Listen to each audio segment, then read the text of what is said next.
Hi, everyone. I'm Nick Bailey.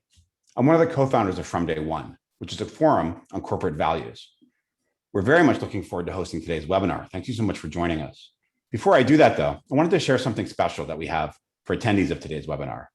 Our next monthly virtual conference is coming up Wednesday, June 16th, and it's titled The New Benefits That Employees Need and Want Today. Thanks to our partners, today's two sponsors, we have complimentary VIP tickets available for those who have joined today's webinar. That's you. So I'm going to put a link in the chat right now. You're going to want to take advantage of this if you get a chance. The regular price for our conference tickets is $149. With this link that you're seeing in the chat right now, you'll get a free VIP ticket for the whole day's activities. So take a look at your chat, click on that, and register and join us in June. Now, onto today's webinar. Today, we're going to be exploring a topic that focuses on the ways in which companies can increase employee engagement and foster greater workforce motivation. So the title for today's session is Increasing Engagement by Building Motivation into the Work. Given all the recent shifts in workforce dynamics from pre-pandemic office-only businesses, I'm joining you from Day One's offices today, to a wave of virtual-first companies and the rise of COVID, of course. Now a blending of all of these things together with hybrid work. So how can employers boost worker motivation by using new tools and procedures? How can they lighten the employee's load of tactical chore drudgery? The desired result is more work time for creativity, more time for collaboration. These can benefit not just worker satisfaction, but also company-wide innovation and transformations. Our sponsors today are Attuned and Achievers. I'm going to tell you a little bit more about each of them. So drawing on decades of academic research into the psychology behind intrinsic motivation, Attuned has AI-powered software that makes the hidden values that drive people visible. This allows managers to understand their teams on a whole new level, offering insights and actions that enhance communication, boost engagement and productivity, and ultimately make work more meaningful.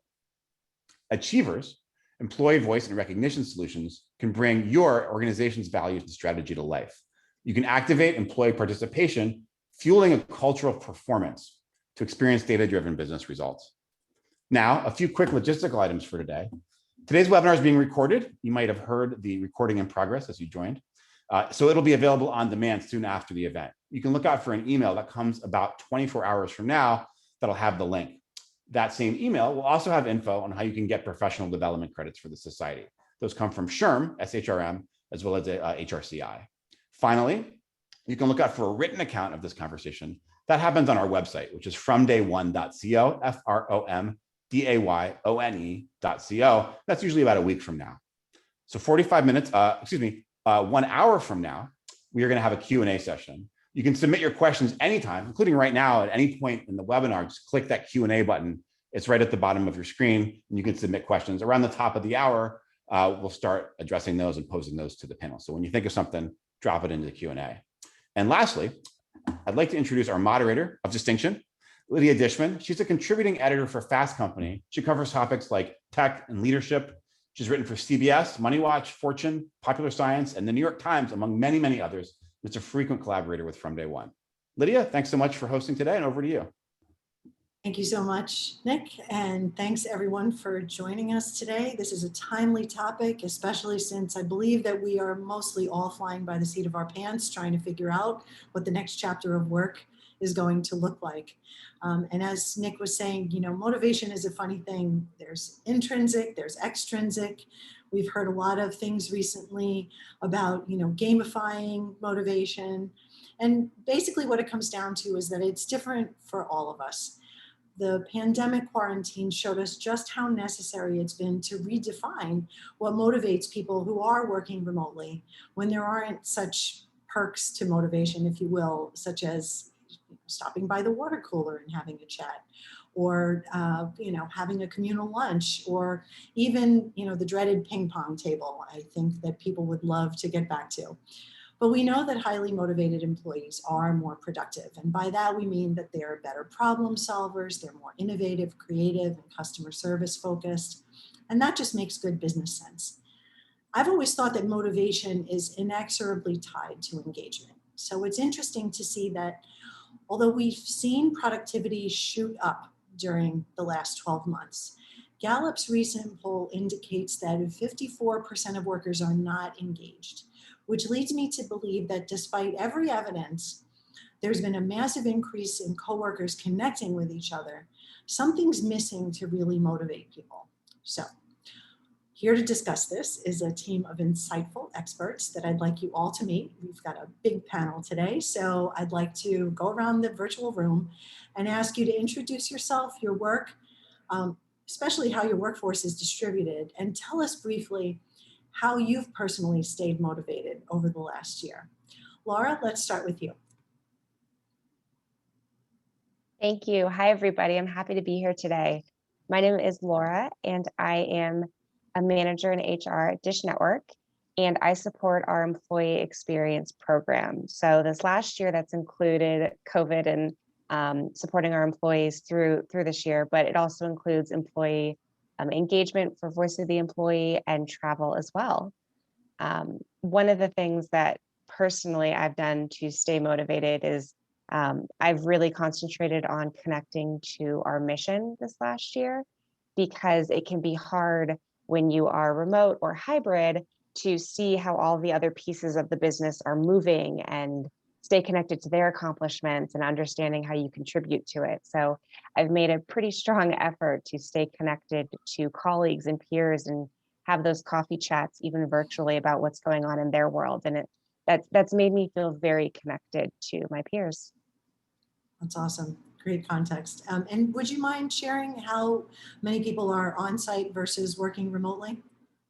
Yeah, so we, two different types of employees. We have employees who are techs who are in the field, and they've been on site operating this entire time because they are part of critical infrastructure. And then we have our corporate employees, and we average anywhere around 30% on a given day on site, with a rotational schedule and following, all the guidelines with social distancing and everything as well. Great, thank you. Kat, want to go next? Hi, everyone. My name is Katy Anderson. I'm with Scientific Games. I'm the Director of Corporate HR for Scientific Games.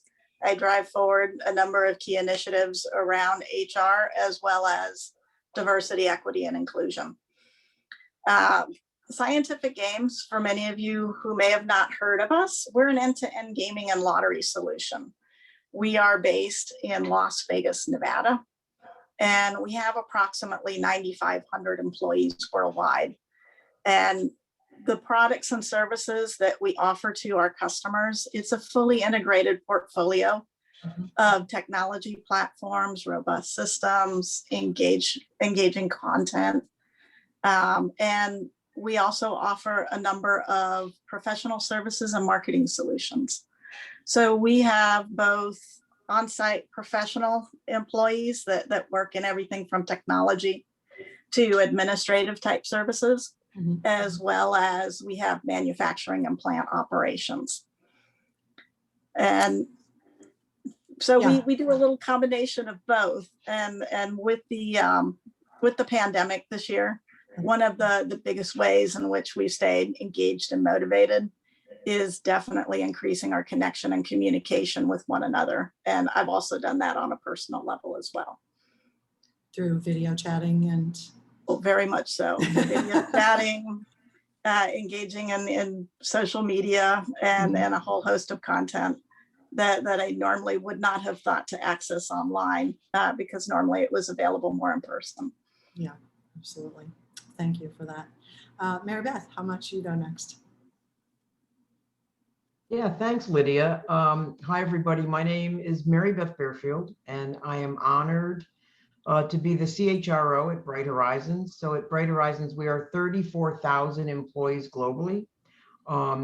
We do education and care for large employers primarily. Many people know us as a childcare company, but we really do what we call family solutions. And a lot of those came into play in a much stronger way during COVID, which we'll talk a little bit about later as we talk about how to motivate and engage employees.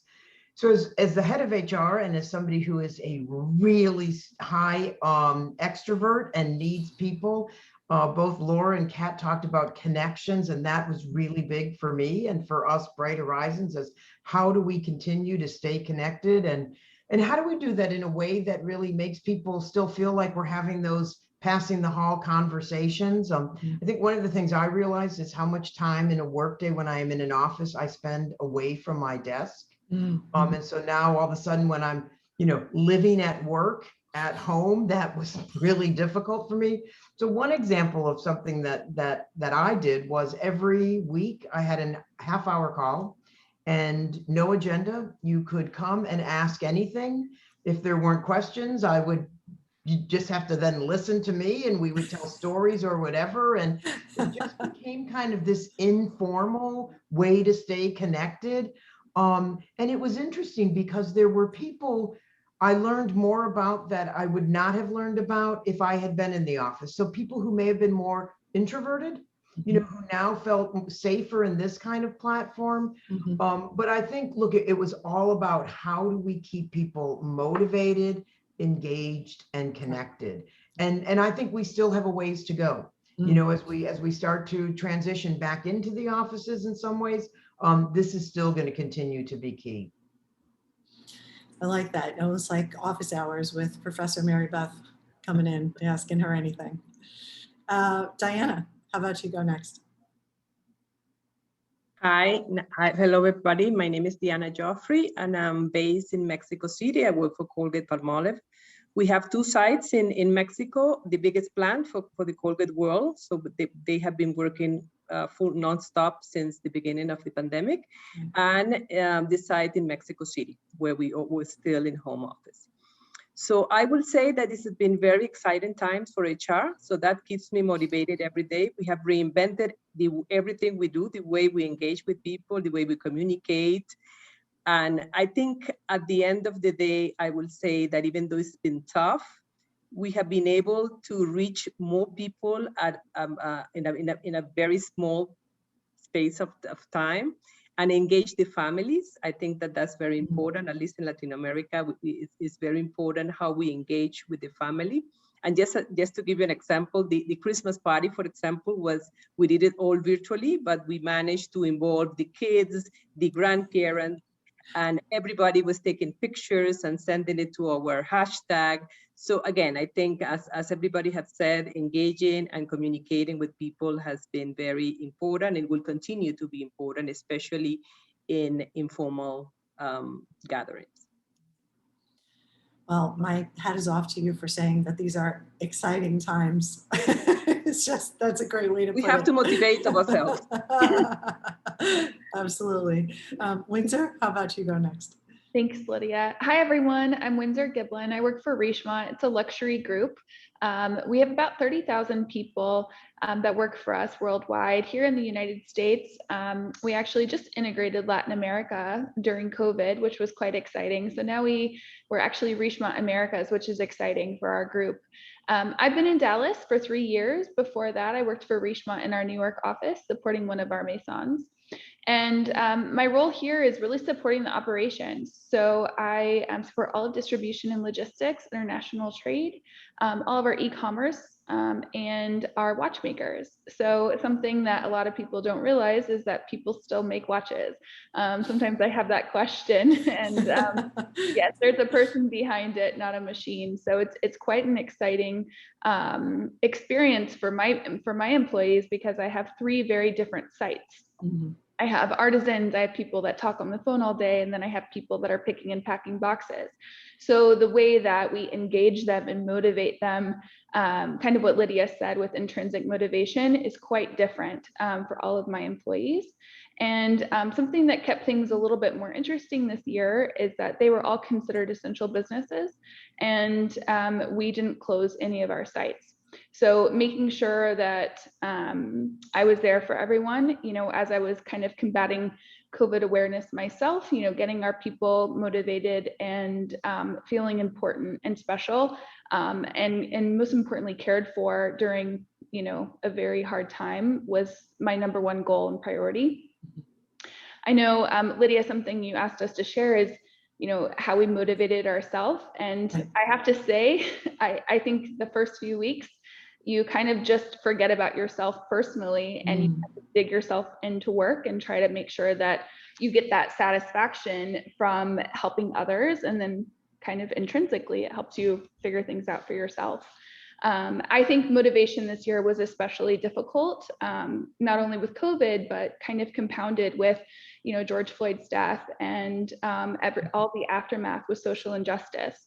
So I think, finding a way to maneuver both of those things at the same time and keep people motivated was especially difficult, but hopefully we can share some of those things with you today. Yeah, I'd love to. I want to dig into that more. I'd love to hear more about that. I feel like I've heard a number of HR leaders say that they've also taken on the hat of chief counselor for their workforce, because anytime an ear was needed, that was usually the first person that people would go to. So in addition to juggling all of your other responsibilities, that was yet another thing. Last but not least, Casey. Hi, I'm Casey. I'm the founder of Attune. So we create intrinsic motivation software. So to help kind of busy teams and busy managers understand each other more deeply at the core level, so you can have better communication, mutual understanding, and ultimately leading to like psychological safety and better productivity. So actually with data, I know my intrinsic motivation. So my top two are competition and autonomy. So maybe similar to Diana, I had plenty to keep me motivated on the competition front. Like, how do we navigate this? How do we survive and not only do that, but try to thrive as an organization through that? So plenty to keep my intrinsic motivation going on that point. We're based here in Tokyo. We're headquartered here. We have 70 people all over the globe, so a bit smaller, or quite a bit smaller than everybody else on the panel. We are remote first. So we approach it that way, but we still do have a subset of about 10% that want to go to the office every day and are actually going to the office every day. So remote first, but kind of hybrid. And how do we balance those is still something that we're trying to figure out as well. No one has the answers, but Casey, I want to actually ask you a question in terms of trends. What are you seeing in terms of the way people are communicating with each other, your client base in particular? Like, has there been any data that would indicate that there's any shift in the way people communicate? Are they like, is that part of the motivation puzzle to crack? Absolutely. Like, so we actually have data, kind of global data of tens of thousands of people before COVID, during COVID, and kind of late COVID. And one of the biggest shifts is like rationality, people's desire for kind of logic and actual data and clarity from their manager and organization was the most dramatic shift. So we saw like across thousands and thousands of people, that shifted by 10%. Like it went way up. So people, because, right, you're living in a VUCA world, there's so much uncertainty. Are your base level, Maslow's hierarchy of needs going to be met? You want to understand, and you want that communication. So we saw that. I think we also, as people went remote and you didn't get these water cooler chats, right? And you didn't kind of get those passive communication or do management by walking around. People had to be more explicit about it. And then also to understand that people aren't motivated by the same things, and how do we understand people as an individual? So we saw that trend a lot as well. What I think has been really interesting is that some organizations have shared, over the course of the last few webinars that we've done, this idea that leadership was communicating with the workforce in a radically different way than they had done before. Sometimes people would have like these massive, corporate events or retreats, and, there'd be a lot of rah-rah, and, the CEO would come bounding out. And now, obviously, we can't do that. And so I'm just wondering, this is a question for the rest of you, how your leadership is communicating to the workforce, what ways or tools they're using to do that. And has there been any shift away? Because one of the trends that has just been bubbling up is that CEOs doing podcasts to disseminate to the workforce. Laura, do you want to take this one first? Yeah, we found that you really need to take the time to structure in those communications, because it can be easy to get in the flow of your workday, right? We all saw that Zoom fatigue happened at one point because you just sit down at your desk at 8 a.m. and then suddenly it's 5:30. Yes. And so it was really important to structure it. And We did a few different things. Every Friday, our CEO and our head of HR do a video that's meant for everybody. And they bring on different people, but it's a way for information to get spread and be interactive. Ironically, now a year later, the ask is coming out to go back to having, we call them all team meetings, but an all team meeting, because the excitement of this last year and the things we achieved and building into this year, and it's summertime and it's warm. And so we've had these touch points on a weekly cadence, monthly cadence from our leadership that are virtual, but there is this excitement of the idea of, can we actually come together soon and bump shoulders and do the rah piece together, because we are proud of what we've achieved this last year as well. And that face-to-face is nice. Yeah, for sure. Diana, what's happening over there? It's a mix of everything. I think people want to receive the information in different ways. It works very well when we have the big meetings that you have senior management, and it has worked very well because we have access to senior management that we didn't have in the past. So every quarter, the CEO of the company has a quarterly meeting and people are invited. In the past, that didn't happen. However, I think the small gatherings work better for us because we give some time for people to ask questions, and it can get very informal. They can hear from different areas and what they're doing.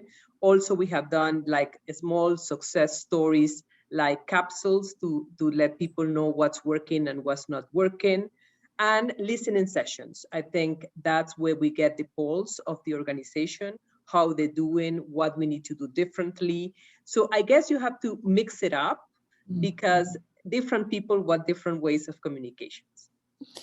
But did you feel, and it's Diana, I'm sorry That's fine. for mispronouncing it. Did you find that that is a motivating tool to use with these different types of conversations that you're able to have?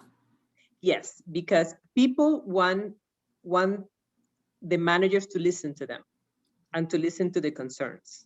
So especially in the listening sessions, it's very open. You don't have, it's like an open agenda, like Maribeth was saying. So they can ask any questions, they can raise any concerns they have. And I think that's very important. And we can actually see the trends. For example, people were very, very tired in terms of having the Zoom meetings all day. So we started listening to that in different sections, and we took action on that. So, so I think it's very important because you hear from people what people need, and then you can act upon. Absolutely. Maribeth? I have a little bit of background noise, so I hope you guys can't hear that. Again, it's one of those living at work things. But That's so Bright Horizons, we were a company with those big events, the big leadership conference. You know, we kind of prided ourselves, and as leaders, we would do things that I've never done in the other companies I've worked for, like lead in a marching band and just things that really helped our employees feel connected and feel engaged and motivated, and kind of that, if I can stand in front of a crowd of 1,500 and sing, hopefully I become more approachable, and all that stopped. And our employees really felt the loss of that. And so we've tried, you try to do things online. We try to have, we're having our awards of excellence ceremony. That's where you vote other nominate, I shouldn't say vote. We nominate employees, and we're trying to figure out, how do you do that online, so that everyone feels connected. Now, the good news is everyone can attend because no one has to travel. No one has to, we have that. But then how do you make it, that fun, and that's what we are really struggling. Do we send something to every employee's home that they open up during the meeting? How do we keep people feeling our culture and feeling as though we're all in this together? We've done fun things also during like Christmas and that, where senior leaders will do silly gift wrapping of really odd objects and things like that. But it's just, people still need to have fun, and they still need to feel engaged and like we're all still in this together. I have to say, and I won't mention the name of the technology for, But I went to a meeting the other day and it was all, HR people. And after they had this technology that allowed you to break up into small 1 and 2 groups and network. Because we all know going to these conferences and stuff, you miss the networking, and this, you truly could kind of take your picture and scroll over to somebody else and network with them. And I thought, well, that's a way to connect. But yeah, we do miss those big events. And I'm not sure, I don't think we'll see those in 2021 and possibly not even in 2022 yet. Kat, are you seeing some of the same thing, that these meetings are ways to sort of supplant the rah-rah type big get-togethers? So for us, interestingly enough, having to go virtual, I think has brought the company together even more so than we were before. When we had the rah-rah events in person, they were regional. And so groups didn't come together and the information wasn't as centralized. And so when the pandemic hit, we had to change our communication process markedly. And so we did go to the virtual quarterly town halls, but in order to make them engaging and fun, we opened up the opportunity for comments. We encouraged questions. We built in mini surveys and questionnaires for individuals to be able to be engaged in the process. We also opened up coffee chats.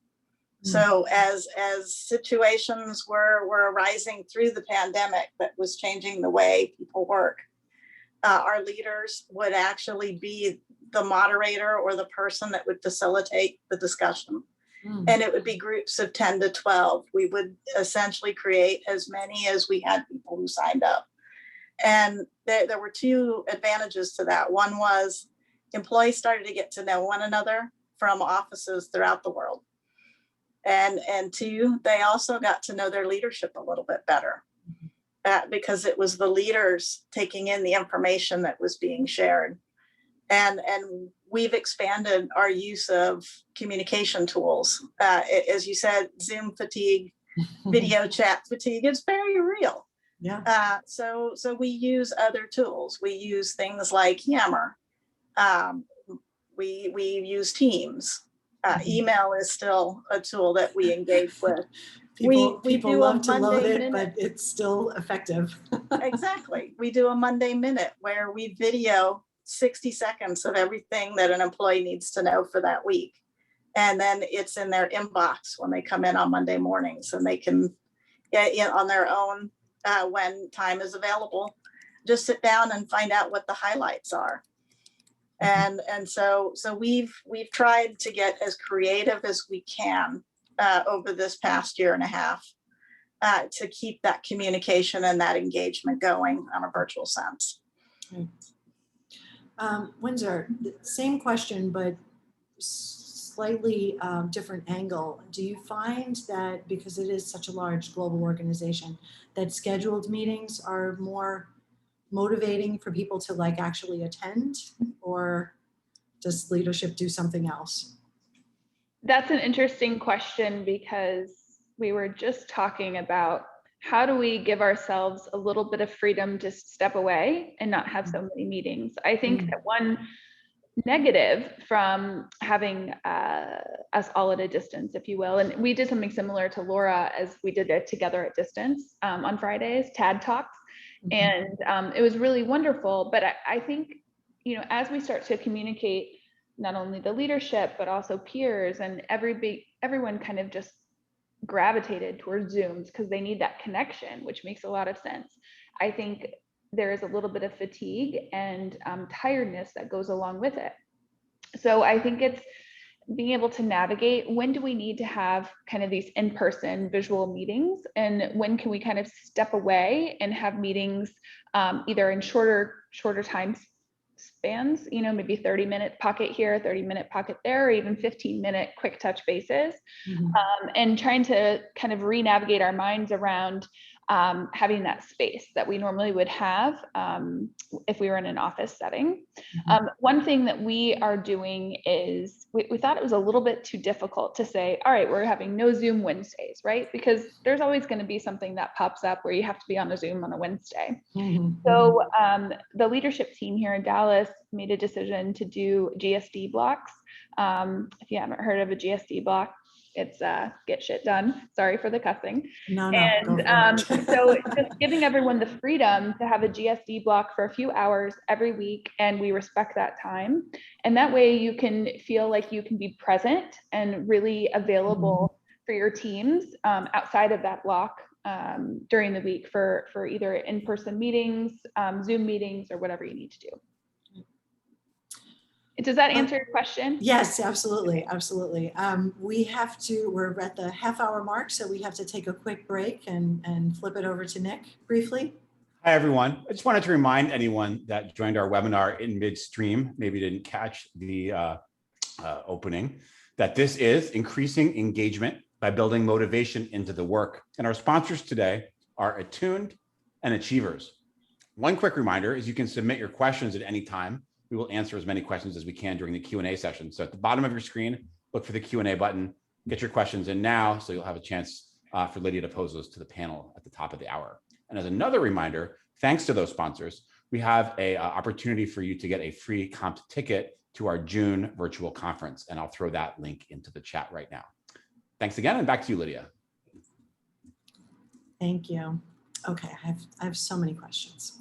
But I promise, audience, that you will get your turn to ask as many as you like. We'll get it to as many as we can between 3 and 3:30.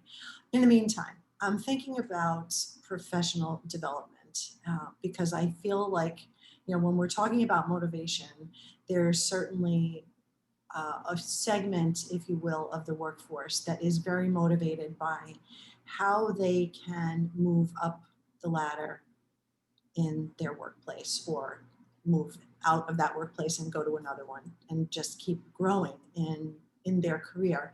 So Casey, I want to come to you first in this just to provide a little context about where professional development falls in the motivation spectrum and how important or not important it's been over this last year. So basically, like using kind of a tuned vocabulary and the 11 intrinsic motivations that we have, we put it under progress, right? So this is where you're driven to learn and driven to progress in your career, just as you talked about. We've seen very little change in terms of how COVID has affected that. And when we're talking about intrinsic motivation, like really what it is it's goal hierarchy. So this is what people are prioritizing as their goals. And this is, if they're misprioritizing, they're choosing a workplace or a job that doesn't match their values and the goal kind of hierarchy that they have, that's when they tend to be unhappy, type of thing like that. Or when the organization is not understanding their own personal goal hierarchy, that's where they tend to be unhappy, type of thing like that. So I think in terms of the career progress, like the statistical kind of distribution is kind of very similar to almost every other intrinsic motivation that you have right there. And what we found is there's kind of 1.7 million different combinations. So in terms of progress, it hasn't really changed for people, but you have to be aware for those people. But I think, people driven by competition or feedback and need to kind of be celebrated in front of the company per se, or kind of status, those can all kind of contribute to some of the things that you mentioned. So I think it's that awareness and how it plays out and having those individual conversation and that individual understanding by the manager for their team. And again, that it really is a fingerprint and like everybody is this unique flower, and to understand that part is the critical aspect of it. Well, and I think that it has to have been harder this year to figure out who in the organization was ready to be upskilled, reskilled, developed professionally in different ways. So I would like all of you to chime in on this. Windsor, you wanted to add something? Yeah, I think this year was really interesting from a budget standpoint too, to kind of reallocate funds where the business needed it. And one thing that we did is we looked at, all of the fun extracurricular things that we do, whether it's food in the pantry or maybe a summer picnic or even the holiday party. I loved your idea, Deanna, of sending packages to people's home and having fun things that you could do via Zoom. One of the decisions that we made was to invest it in learning and development. And I think you have, when you think about engagement, it's always linked to culture for me, and so you have that one side of like trust, transparency, all those things in the culture that are important. But I think the investment in people and letting them know that they're still important, even though things are different, is really crucial to not only retaining them during the pandemic, but also making sure that they feel invested in because things are different. And so what we did is we were able to kind of curate individualized trainings through our LMS system for, kind of our junior level employees, and then have a larger investment in some of our managers who really had to be the forefront of, the question and helping people navigate what this new pandemic lifestyle was going to be. So at each of my sites, we were able to take some budget and have external coaching companies come in and create something very curated for those leadership teams. And it was a really wonderful opportunity to kind of move, that budget around and make it impactful for this year. I'm glad you mentioned the word investing, because I think that especially when you're thinking about the uncertainty of the last year, and especially those leaders who have been perhaps more risk averse or not always willing to invest, just enough to kind of keep the wheels turning and not fall off the bus, but not going the extra mile. But again, I want to add, get each of your takes here. So Laura, did Dish invest in its employees, and how did you all do that? Yeah, we one of the projects last year that one of my team members led, and then a peer in another team, was this idea of defining opportunity and reinforcing what that definition is. And it's a piece of it's what Casey touched on, but identifying that as an organization and a corporation, our commitment to our employees is this idea of opportunity. And that can look like so many different things to an employee. And part of that conversation is helping to teach managers and people leaders how to identify that in their employee and how to have that conversation. And then once you've identified it, how to then deliver on those as well. And so last year, we had a pretty large project related to going through the steps of identifying and helping to facilitate those conversations and teaching our people leaders how to deliver meaningfully to their team members and employees as well. Because it really can be so many different things that resonate with an employee and how they define opportunity for themselves as well. Yeah, and I have to believe that Casey's clapping. A lot of times the development portion of the investment goes to the high posts, as they are so affectionately called. But then some people get left behind, not because they're not solid workers, but just because they're not the most obvious person to invest in. Kat, what are you seeing? So for us, it's a little bit of a flux period. A lot of our training and development opportunities were primarily in person and on site. And so the pandemic, of course, upended that with everyone being remote. So we started from the top down. We recently launched training opportunities for the directors and above that were virtual and online. And then we expanded it out to managers. As well as some key targeted developmental trainings for all employees. And the goal that we're working towards is to continue to expand our LMS offerings virtually, so that there is more of those development opportunities for all levels of the company.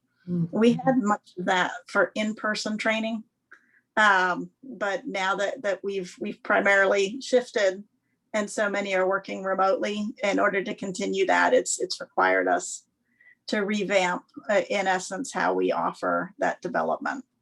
So it's still a little bit of a work in progress. We're not fully where we want to be just yet. That's okay. We're all works in progress. Maribeth, you wanted to? Yeah, add to that. So, you know, I've been a HR professional for a number of years, and look, career pathing or career development is one of the top 3 reasons why somebody will leave your company. If they don't feel as though there's a path for them or that you have an investment in their future, you know, that's a very strong reason to leave. I also believe that because of COVID, because our world changed so quickly over 18 months, there are jobs today that didn't exist. There are ways we work today that didn't exist 18 months ago. You know, I keep using the example of, you know, if you had told me, if my doctor had said 18 months ago, we're going to have our annual physical online, I'm going to work from home now, I would have been like, yeah, no, you're not. And I'm going to get a new doctor. Like, you'd never think your physician was going to work from home. Well, guess what?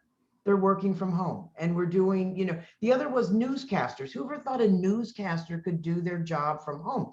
So the whole, you know, all the reskilling and the way people are working has had to change. And employees need to know that they can be part of that and maybe do things differently. Or the other example is 10 years ago, there are jobs today that didn't exist 10 years ago. Uber drivers, data scientists. You know, they say that 65% of school-age children will go into jobs that none of us even know exist yet.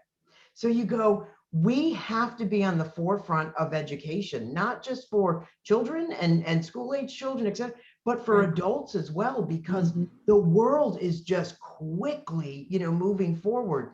So the one example and the one thing we did at Bright Horizons, and we did this just before COVID started, so it's been just about 2 years now, is we started what we call the Horizons program. And any individual who wants to be an early child care teacher can join Bright Horizons or be at Bright Horizons currently and get their bachelor's degree, no out-of-pocket cost at all. No, we pay for admissions, we pay for books, we pay no out-of-pocket at all. And that's our commitment to early child care education and to helping people be educated. And you all know as HR professionals that, you know, that's also a great retention tool.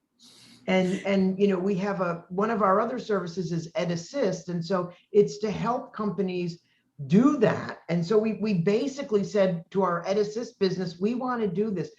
It's been unbelievably successful. Unbelievably successful. I can imagine. College is so expensive. One quick story. I went into one of our centers and met this young woman. She said, Maribeth, I just need to say to you, I never thought in my life I would be a college student. No one in my family ever went to college. She said, I got my GED, so high school really wasn't. She said, I'm now enrolled in college. And she said, not only that, but through the employee assistance program, I'm paying for a laptop, $10 a paycheck, and I now have my own laptop.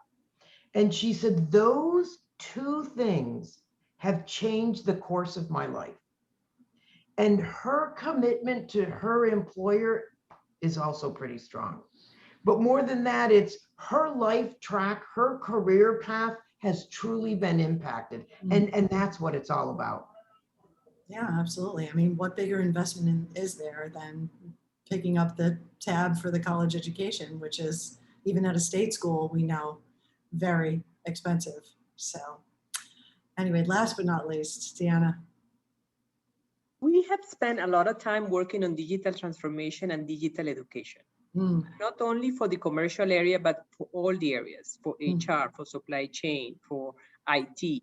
So we have invested a lot in LMS, again, creating paths for people, and also specific courses. And you will have a specific course if you're not from the commercial area, because that's where the big change came. And also investing a lot in e-commerce. So a lot of training, a lot of getting together with the providers that are changing the way we buy things right now.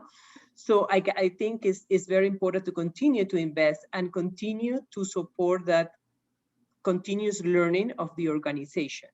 because as Maribeth was saying, I mean, the world is changing so fast that you really, it's hard to keep up, and people have sometimes anxiety on that. And also the other thing that we're doing that has worked very well for us is provide the opportunities of having short-term assignments in different functions. So if you work in sales, but you want to learn about marketing, but you're not sure if you want to stay in marketing, well, you can go and spend 6 months in marketing.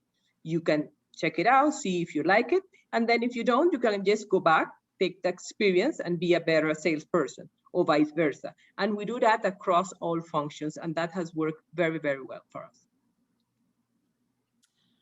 And I want to go back to this notion that Windsor briefly touched on about coaching, because that's a different kind of professional development. And then more informally, mentorship and even sponsorship, even more informal.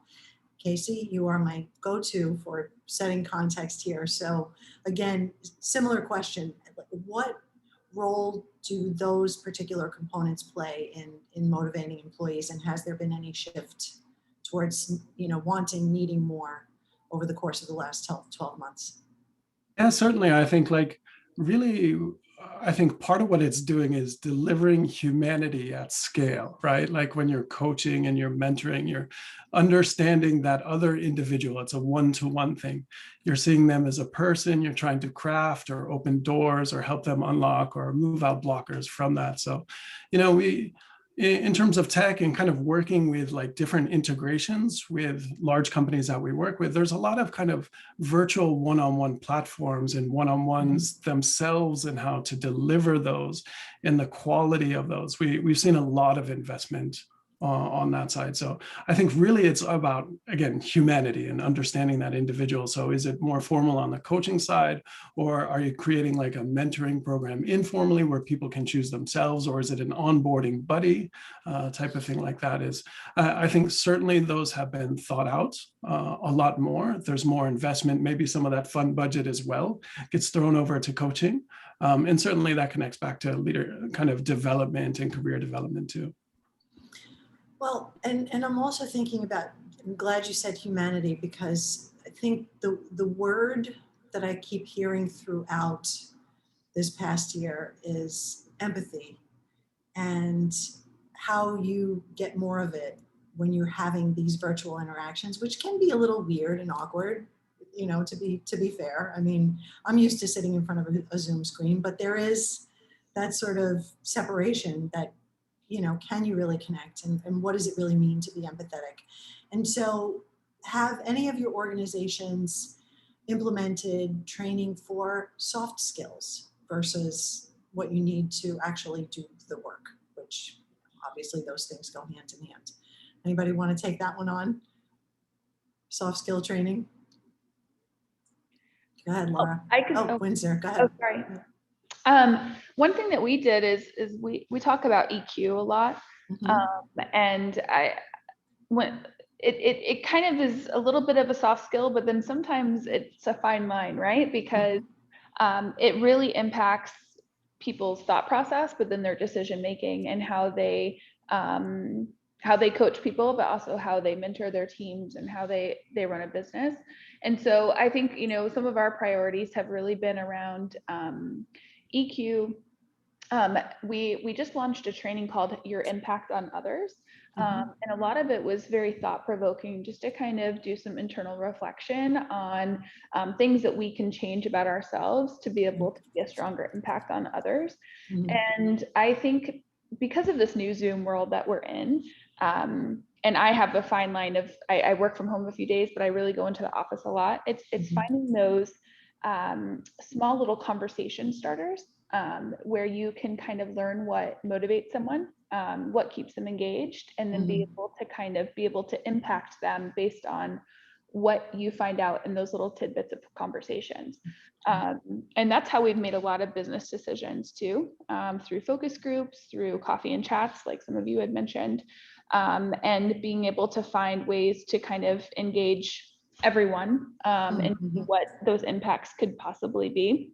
So we do have a mentorship program as well, like you mentioned, and it's something that was homegrown.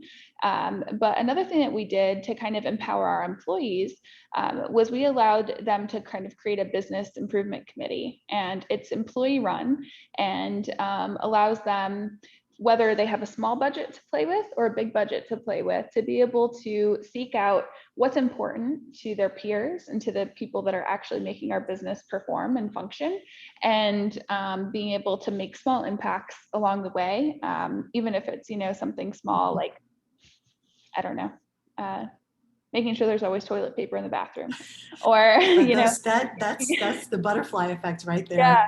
Or making sure you have flags up for Pride Month, all the things that we're talking about right now. I mean, it's those little things that are really important in the workplace, and those impacts that are soft skills for managers, but big impacts. Yeah, absolutely. Laura, you wanted to add something? Yeah, we launched a program that was directed at people leaders, so managers, senior managers, and directors who had been in role. And so re-engaging on just the foundation and fundamentals of being a people leader, and those skills and those things that you're committing to when you choose to take on the responsibility of leading others, as far as your delivery for them as well. And it was pretty great. I did it last summer, but you get to re-engage with people who are from other parts of the business as well, that are at similar places in their career. And again, they've been leading people for a while as well. And those conversations really, there's a core agenda, but there's a lot of space for having conversations about what's been relevant or what is relevant, what problems are you currently facing, what things do you want to tackle, and getting insights from people who are at different pieces of the business or facing different things. I mean, we really collaborated, and I found that my cohort that I went through it with, I mean, we still talk to each other regularly and bounce ideas off of each other. And they gave me a lot of information that was contextual that I didn't have, and vice versa. And so that re-engaging on the responsibilities of being a people leader after you've been in the role for, I think we averaged 4 years or so of leading people, I think was really just a great conversation and great connection and networking across our business, but then also our deliverables, where all of us walked away taking best practices from each other that we could then bring to our teams as well. And so some of it was task oriented, I would say, but a large part of it was also just re-engaging on those skills and the soft skills. And yeah. I don't think there's ever been a more important time to use soft skills, even though we're not sitting across from each other. Maribeth, you wanted to add something? Yeah, I would just add two comments really. The first is, I'm not sure not just we Bright Horizons, but we as professionals know yet what leading in the future is going to look like.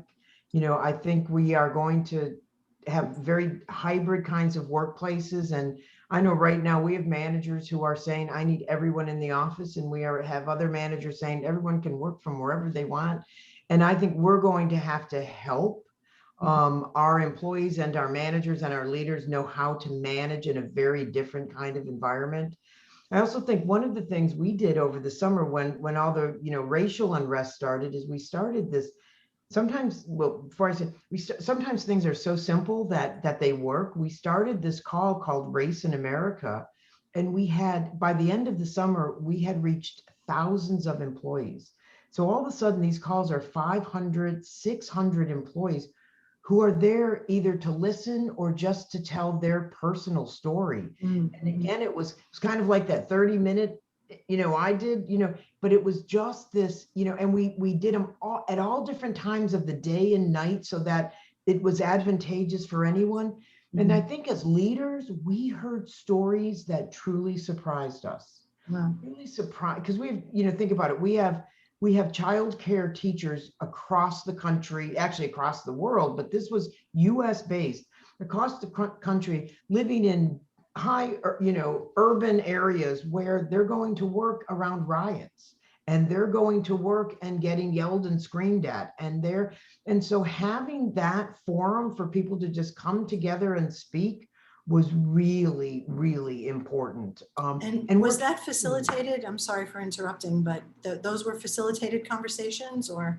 We had 2 employees who were the moderators. Moderators. And they okay. just kind of opened it up and told their stories. We did it through our employee advisory group, but you could do it in any forum, just Right. providing people with that opportunity. Now, believe me, every once in a while, you'll get somebody who decides this is their platform to express everything they've ever needed to express. And you need to kind of help manage that. But Well, that's why I was asking about whether you had facilitators, because that could go off the rails really easily. exactly, Lydia. So- And we always had somebody on the call, like myself or an HR, business partner, who was there to reel things in if it did go in Right. a different direction. But you know what I have to say, it that only happened a couple times. Mhm. People really took this as an opportunity to really to listen and hear from others. But again, I always live by people's examples, and I'm a big copy and paster, so maybe some of those are great examples for others. No, I think that's sort of a way of teaching soft skills without actually sitting in a training session is Exactly. listening to the stories of others. Okay, one more question from me before we get to the top of the hour and we flip it over to the audience questions, because we are getting a number of them and they look pretty good. So my question is, what role does recognition play in motivating employees? Casey, again, context. Certainly, I think I'm going to start sounding like a broken record, but it's really individual. It's like feedback. If I remember off the top of my head, as a top motivator for individuals across the whole population is about 17%. So only 17% of the population, that is the driving reason that they go to work. Okay. For them. So to have that feedback, recognition is kind of part of it. I think for everybody else, it can be advantageous. And I think it's going back to kind of what Maribeth was mentioning, is just having an ability to be seen and be recognized, and, that you are an individual and your story is being heard. And like that's being considered, right? Mm-hmm. And I think that's kind of the difficult thing is, as leaders, as HR kind of trying to help structure leadership in the organization to achieve the goals, you have the goals here, and now the individuals have so many choices. They can look at different places. So they need to be understood. They need to be recognized, but they're very, very different. But how can you keep that aligned to those goals? I think absolutely critical in terms of how you can kind of go about delivering that. Well, and I think that there's a range of delivering recognition, from just the simple thank you when someone delivers on a project versus, are you going to give them, a participation medal for getting through whatever. And I gotta believe that has changed a little bit over the last year, or maybe not. I think people are struggling and trying to figure that out, and it's kind of going partly to hybrid as well. Like some of the benefits of Zoom calls are we're all these little boxes right now, and there's a little bit, it's more equitable and people can participate. And, some of the people that were quiet in in-person meeting feel, okay, now I can raise my voice and, speak here and have a little bit more kind of recognition on that point. Kind of voice calls kind of have become also as well, like doing it more personal and not necessarily having the Zoom fatigue, but going back to old school and just using the phone to pick it up and call somebody, or writing a letter to somebody and making it human. What we do is when somebody joins, for example, it's not necessarily recognition, but to try to make them feel special and welcome, is send flowers to their home wherever they are in the world, type of thing like that. So really I think it's all these different touch points. Are you using the voice and the quality of your voice, or a handwritten note, which nobody does, or something tactile in flowers being delivered? So it's trying to figure out all of these things to deliver it in, again, a human way. Okay, so I'm going to take this to the rest of you, but as a speed round. Tell me very briefly what you do to recognize your employees and keep them motivated. Deanna, let's start with you. We try to personalize as much as we can. So if you turn in 5 years, you receive a gift to your house saying, Windsor, congratulations for your 5 years. And I think that make everybody feels special. But I also think it's important the day-to-day recognition. And that, so we're working very hard with the managers to take 5 minutes on every meeting. If there is something that you need to recognize, take that time to be able to do that. Right. Thank you. Kat? So we recognize two different types of recognition. There's recognition that the leaders may provide to employees, but there's also peer-to-peer recognition. So we've developed tools where employees can go online and publicly recognize another employee that they feel has gone above and beyond in some way. And we give them a variety of different ways in which they can express that. And it's usually popular. We get a lot of employees who love the opportunity to recognize another employee. And then, of course, our leaders will recognize key employees in town halls or other public meetings when they've done something that's above and beyond. Laura? Yeah, we have similar programs where annual awards, we have monthly recognition, quarterly recognition, things like that. For me personally, I will say that one of the things that I do is I have a sticky note that reminds me for the recognition. It was a piece of feedback that we got last year that it was really important. And I will say I am somebody who ended up in back-to-back meetings for a lot of this last year. And that sticky note, it is a sticky note, it is what it is. But that was my helpful cue to just take a step back, and those little comments every day. I really do try to say that one-on-one, I look somebody in the eye and say, I appreciate you doing X. And oh, great. I felt like it's been meaningful. My team has seemed to express it's meaningful. I mean, you know, like I've got my 3 sticky notes of what I try to do a day. I know it's really, no, that's, listen, whatever works. I think it's important. And it's also important, as Kat said, for the peer-to-peer recognition. Maribeth? Yeah, beyond the traditional like awards of excellence and engagement surveys and studies that we do throughout the year, one of the things we have is it's called Heartfelt Thanks. And it takes about 2 minutes to online send a thank you card, and you can pick the, you know, it looks like a greeting card. You can pick the greeting card and then just write any kind of note, and it emails immediately to the employee. Oh. And I got one today, and I'll tell you, every time you get one, you're like, oh, you know, and you don't know who it's from. So you open it, oh, you know, but it's heartfelt thanks. Pretty, again, simple, but goes so far. Sometimes the simple things, and they're free.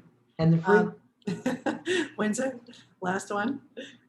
So very similar. I mean, I think the recognition is key. We do something called GEM Awards, and what we do is we, as a function, we recommend who we think kind of went above and beyond.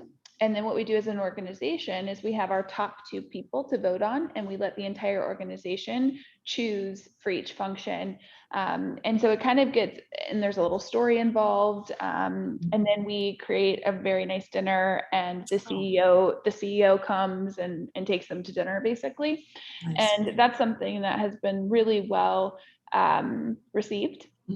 And then, you know, from just like a team perspective, my team does daily shout outs, but it's a daily shout out during our weekly meeting. So we basically do a shout out for each other, something that the other person has done. And it's a really great way to just take a moment, because I think we all forget as leaders to say thank you. And it's so important to let people know that they're valued, and you know that one little thing is important. For instance, we just paid out bonuses, and our acting CEO currently, he sent everybody on the payroll team flowers, you know, just to say thanks for making everybody's bonuses work. There's a lot of behind the scenes, you know, there's so much behind the scenes that goes with comp reviews and things like that. Yeah, of course. And it's a thankless job being the person that pays the check. So just little things. Yeah. Absolutely. Okay, so we're just a little past the top of the hour. Going to invite Nick back on for a quick ID. Yes, thanks so much to all of you guys who are participating in this session today, which is increasing engagement by building motivation into the work. Thanks again to our sponsors who are Attuned and Achievers. And once again, in case you missed it at the top of the hour or half an hour in, I'm going to share something special that we have for you who are attending today's webinar. The next monthly virtual conference is on Wednesday, June 16th. This one is about the new benefits that employees need and want today. So it's really, really essential viewing if you have anything to do with benefits and benefits thinking within your organization. Thanks to today's sponsors, we have a complimentary VIP ticket to everyone that joins the webinar today. These are normally $149.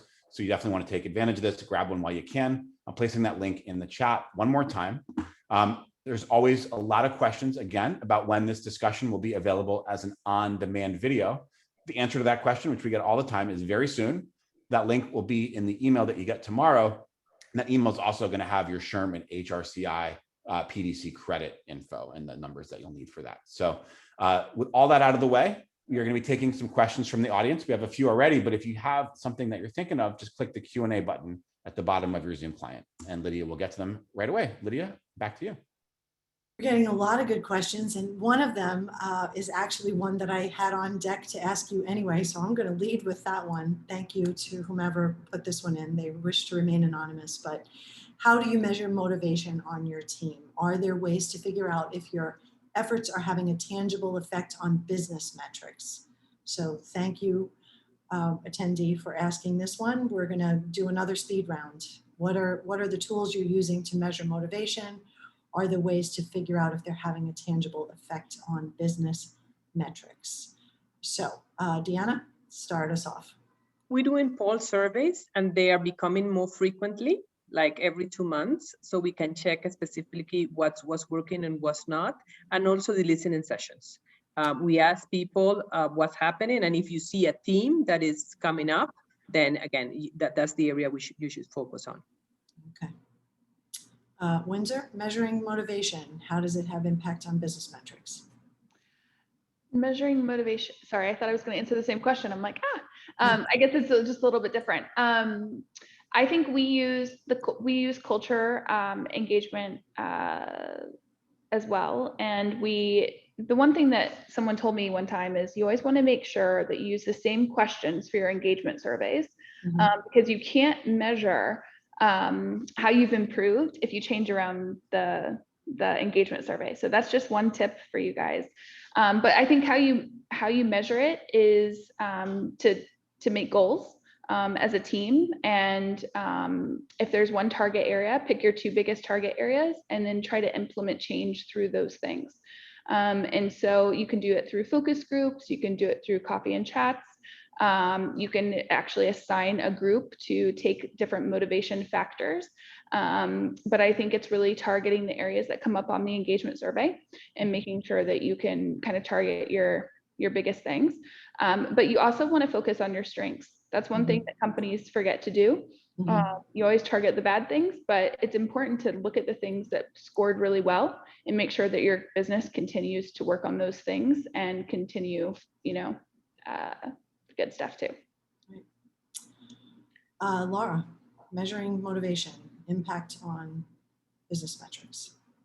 Yeah, we have annual surveys as well that we use, probably pretty similar to what everyone else is doing as well. And then we have pulse check-ins. So we actually, as an HR org, do a monthly kind of all HR discussion, and that includes feedback from our teams on what topics do they want to hear from our leadership about or are pressing. And then we also have a monthly meeting that's our managers, senior managers, and directors, and we talk about those topics as well. We do rely on feedback from our leaders to kind of present how their teams are doing and do pulse checks with their teams as well throughout the course of the week. So weekly check-ins and daily stand-ups. We're a pretty big daily stand-up organization because we've gone remote and hybrid. So. Okay. Kat, you're also doing pulse surveys? So we're doing a lot of the same or very similar. Okay. One key area though that I would add is we continuously celebrate the successes and communicate to employees when we see things that they really like or feel are going well, as well as communicating the areas that we may change, retweak, improve, or do differently based on suggestions and feedback through our surveys as well. Okay, and Maribeth. Yeah, it's a great question. And I can say that we do our engagement survey, we do pulse surveys. I'm not sure we've ever really taken those results and looked at them over, you know, our business results and said, oh, at times of high engagement, we had high ROI. I'm not sure we've ever really looked at that. And I want to believe, you know, for years we kind of had our own homemade engagement survey, and now we're using Qualtrics, which has just amazing ability to look at all kinds of other factors and bring them in together. And it's a great question. I mean, there has to be a way to say a highly engaged workforce creates amazing. We all want to believe that. Right. And I think it makes sense that it would, but I'm not sure I could give you the numbers or the data. And I think back to Casey's original comment when we started this webinar, data has become really important. And I think as the more we've stepped away from the workplace, the more we need things like data to kind of validate all that we're doing. But it's a great question. And I don't think we are doing that. I think we want to believe it, but I'm not sure we could say, you know, yes, there is a correlation. Casey? Yeah, I think the whole panel has highlighted the challenge of it. So I think there's three kind of main challenges. How do you connect that high engagement, high motivation does impact the business result? And is there a direct link? There is research that shows we all feel it, we believe it, but how can you justify that in terms of, okay, I want to go in this part? I think the second big challenge is how do you show progress in motivation, right? To increase somebody's motivation, you've got to change a behavior or you've got to change a system, right? So that takes a while to implement. And how can you show, okay, a manager who's busy and has so many other things that I've started to, you know, motivate this employee, are they just smiling on that Zoom call or that call that you're having with them type of thing, or are they truly motivated? And then I think that goes to kind of one of the main topics for today is it's individual motivation. So, you know, pulse surveys are great because it gives you a steady check-in, but what that's doing is giving you kind of organizational level data. So you can get, you know, what are the 1 or 2, 3 things to pick off in this business unit or across here, and I can make it better, but does that increase individual motivation type of thing like that?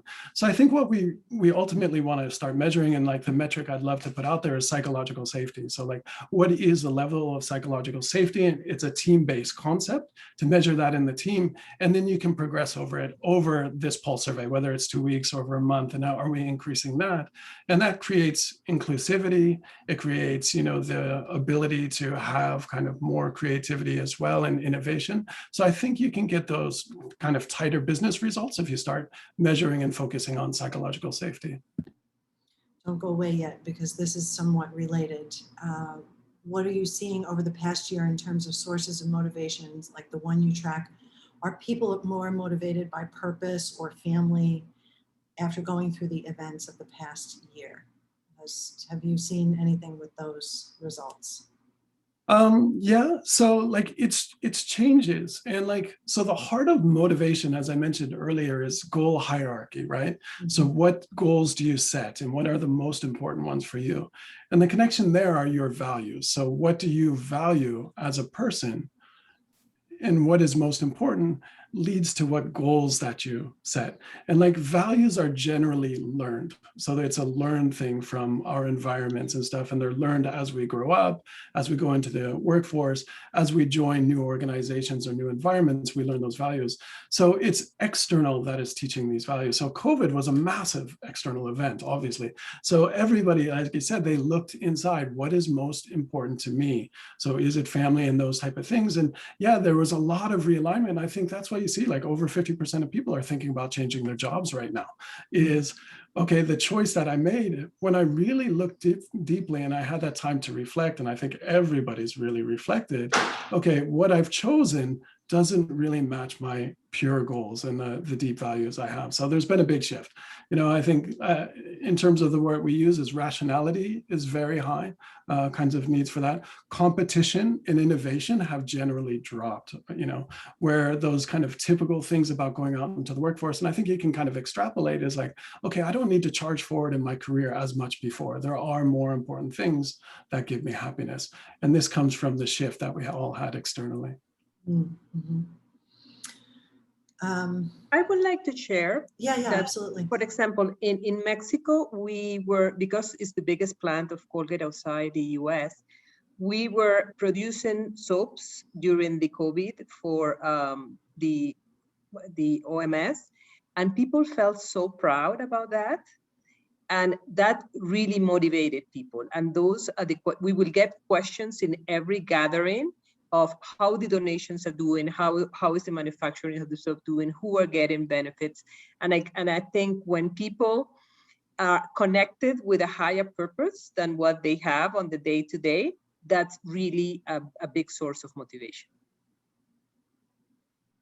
Yeah, I think that's an excellent point. And I know that certainly the frontline workers were most proud of the work that they were doing, especially our healthcare heroes, as we've come to call them. We have a lot of questions about training and development. So let's try to knock a few of these out. And the first one is, how do you make training sessions more engaging?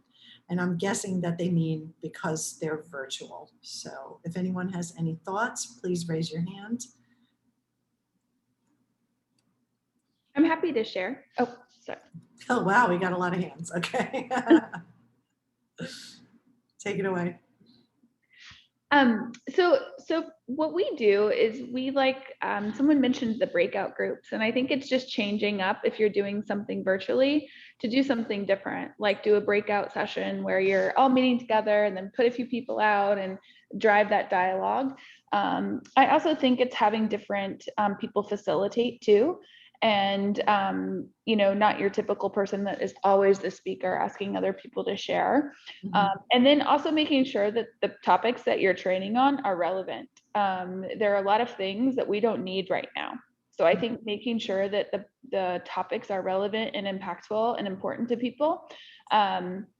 And then I think also timely. So anything that can be taken on your own time during the workday is also important.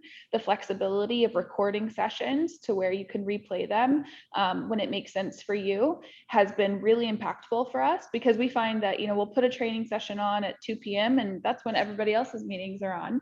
So half the workforce can't do it. So I think recording it and being able to play it back is also an extra element that makes a difference. Yeah, I'm glad you mentioned that, because Kara was asking a similar question, how you manage engaged capacity. We've added some great learning opportunities that get very positive feedback, but a lot of people miss class due to competing priorities. So Kara, that one's for you as well. Just have it be asynchronous. Does anybody else have any thoughts on asynchronous training? Because I did hear in panels past that some people were actually having more success because they were more engaged. I think you also have to engage your students, like, for example, with polls, and mix it up. And also, if the session is very long, break it. So you have 2-hour sessions, then you go to lunch, and then you come back. Because the span of attention of all of us, especially now that we are in Zoom every day, is shorter. So if the people can just have a break and come back, we felt that will engage the audience much better. Here's one about, did someone else want to add something? Go ahead, Laura. Sorry. Yeah. Really quickly. I think it depends on the content as well. Oh, sure. Because there's a lot of things. I'm definitely the person who listens to the recording after the fact. But the learning and development initiative that I did that was related to re-engaging on being a people leader, we actually scheduled it on Saturdays. And we all committed to it. It was a mental and emotional commitment to expanding our horizons and re-engaging. But the goal was that for that, we really wanted to identify key time, that there were no distractions, there were no engagements on other things. No one was thinking about the meeting that they were missing because they were taking part in it. So I think being intentional behind when you really are compelling your attendees to take full engagement in the content versus when it's appropriate, that it is okay if you put on the recording tomorrow and listen to that content tomorrow as well.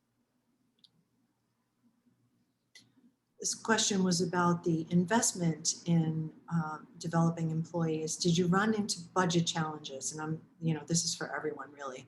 I found that projects that I wanted to invest in our employees were not approved due to funding restrictions and lack of budget line items. So I'm guessing that, dear audience member, you want someone to give you a business case for how to get these line items approved, if anyone has any suggestions here about budget challenges. Yeah, I think, Lydia, it's the business case as well as, the kind of what is it going to do for us as a company to provide whatever training that may be. And I think the times that, that I have been approached by, head of learning and development or whoever to say, we want to do this, it's really, I need to understand, the impact and the why and what, it's the ROI from a people and human resources perspective, right?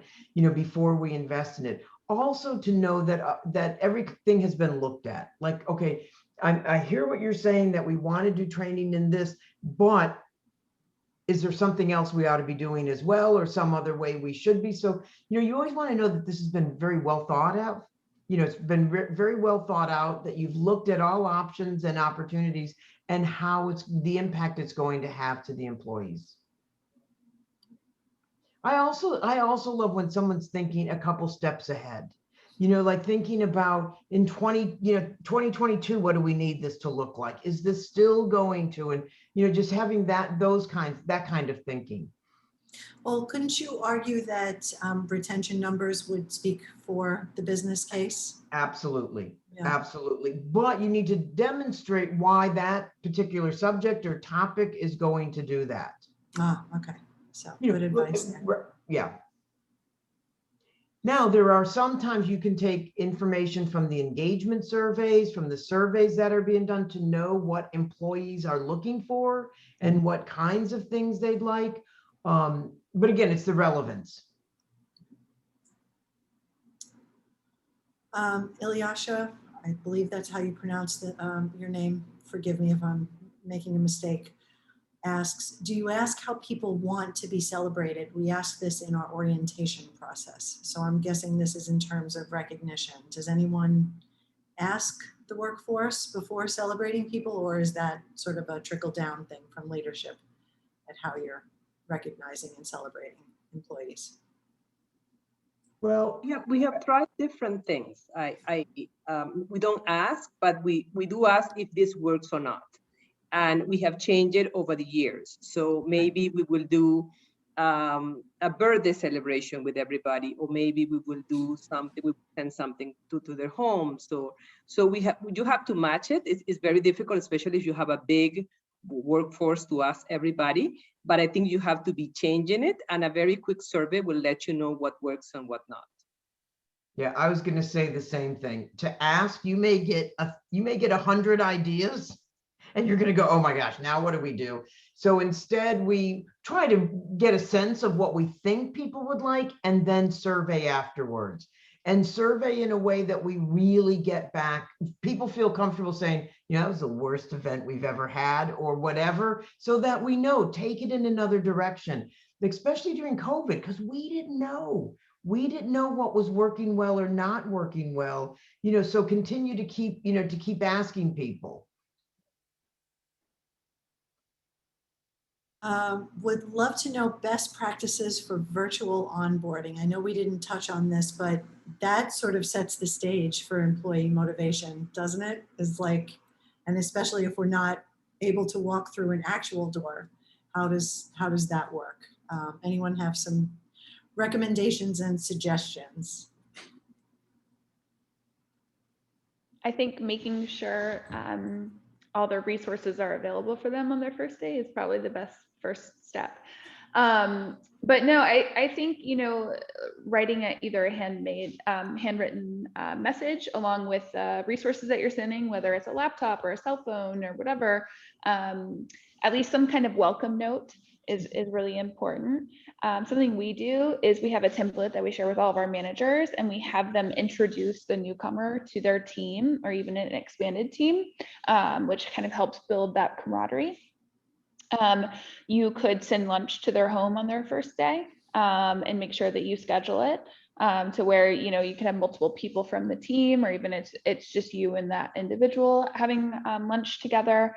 I think, you know, making sure they have the resources that they need, making sure you're checking in the Friday before they start, anything that you'd be doing in person, just Right. virtually, I think, and being consistent, making sure that everyone has the same experience.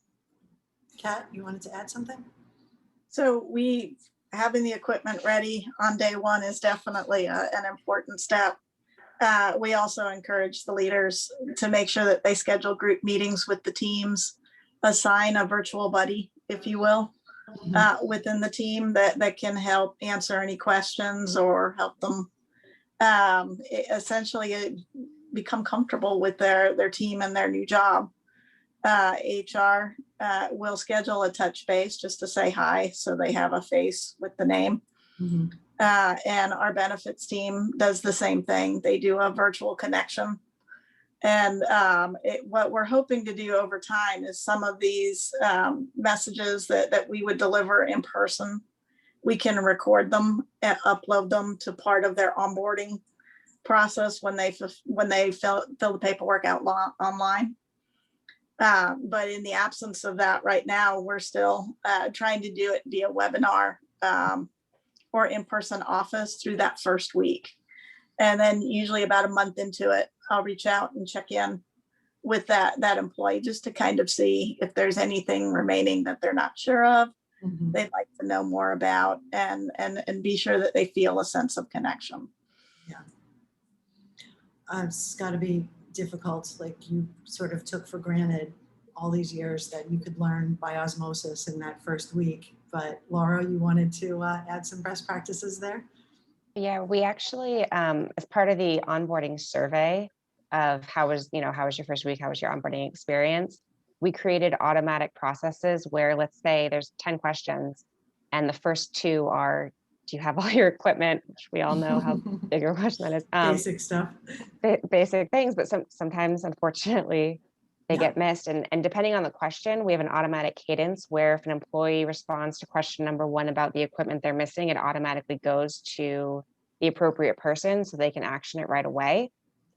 Because we don't want to wait for, like a summary onboarding report that goes out about the experience. We really want at least the recovery to feel responsive and quick from that situation as well.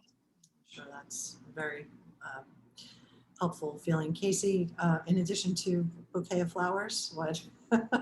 Yeah, that human touch that Windsor was mentioning is very important. But like a couple of things that we do is we have all the teams, actually there's a shared document where each member goes in and writes down their work style. Like, this is okay, these GSD times, or here's what days I have my GSD times, or email is how I set my priorities, don't contact me on Slack, or I can't do more than 3 Zoom calls a day, so do this. And of course, there's the intrinsic motivation profile, so this is what's going to motivate me, or if you really want me to move, probably talk to me in this type of way. So we found that's very valuable for people. The other thing that we do is we try, like, there's excitement, as people join, and try to kind of diminishes over time. And we try to kind of create meetings and arrangements of people outside of the network. So within the organization, maybe that there'll be something cross-functional where you wouldn't necessarily be onboarded by them, and set up a couple of calls where people that you can share, people from different functionality, and where you wouldn't get that kind of normal meeting time where you're sharing it with them, so that they can feel part of the organization. And this kind of is trying to recreate that networking that doesn't necessarily happen at internal events as well. So those are 2 things that we found that help pretty well. Well, we could certainly go on for another hour, but I think that we should stop here, and I'm going to thank you all very heartily. Deanna, Casey, Laura, Windsor, Kat, and Maribeth, thank you so much for joining me. Audience, if we didn't get to your questions, or if you had specific questions for specific panelists, please feel free to reach out via LinkedIn or via the organization. I'm sure that they would be happy to connect with you and answer all of your questions one-on-one. Again, thank you all for spending time with us. Nick? Thanks so much, Lydia. And thanks to all the speakers today. That was a great conversation. Thanks again to our sponsors, Attuned and Achievers, and thank you for participating today. If you'd like to join us again, we'd love to see you. We have more virtual events. You can head to our website at fromday1.co, FROMDAYONE.co. Check out some of our upcoming webinars. On Thursday, it's June 3rd, how to get recognition right in a COVID area workplace. Tuesday, June 8th, Mind the Gap, understanding and closing the future skills gap to build the workforce for the future. Thursday, June 10th, breaking down barriers to build a more diverse tech workforce. And on Wednesday, June 16th, like we've mentioned a few times, is our monthly full-scale virtual conference. Those have panel discussions, workshops, and networking. They're a different format than the webinar you saw today. This one is called The New Benefits That Employees Need and Want Today. And if you check your chat, the link should still be in there. You can click on that and get a free ticket thanks to today's sponsors. Anytime, you can visit our website, once again, fromday1.co. You can see a whole schedule of all of our upcoming events. Thank you so much for joining today, and stay safe out there.